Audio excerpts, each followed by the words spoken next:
ओ के भएको खाँदै बनाउँदैछस् त होइन तामा एक बारी घाँस लिएर आए अहिलेसम्म खाना पाकेको छैन पाक्दैछ यो माछा तर्नु कति टाइम लाग्छ थाहा छैन तपाईँलाई टेम लाग्छ आगोमा पनि टेम लाग्छ अनि आगो बल कहाँ ग्यासमा पकाउने मान्छेलाई कतिखेर जङ्गल जाने त? आगोमा पकाउनु बसालिदिएपछि यस्तै हुन्छ कतिखेर खाने कतिखेर जाने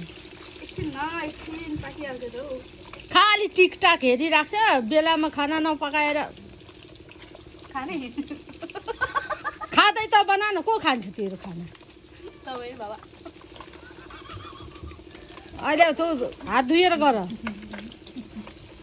चम्चीले खाएको छु चम्चीले खाँदै कसले सिकायो खाँदै छोरीले बनाउँदैछु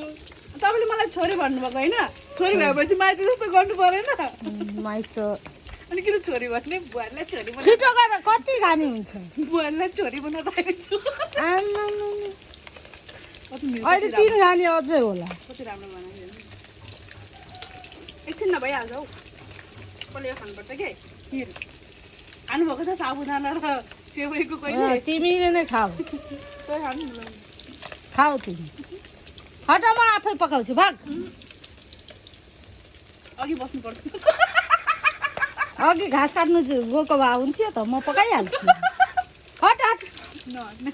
हट न भन्दैछु आधी भ्याइसकेपछि चाहिँ हटार हेर न। अहिले 3 खाने त 10 घन्टा लगाउँछ हट न हट्ने। थर्नी नै त हट भन्दैछु के मागे उठ उठ उठ न म त भातको ग्यास बन्द गर्छु भात पनि पकाएको छैन आम्मामामा 10 बजिसक्यो लथाली खालि टिकटाक गरेर बसिराख्छ बेलामा खाना छैन दिमाग खराब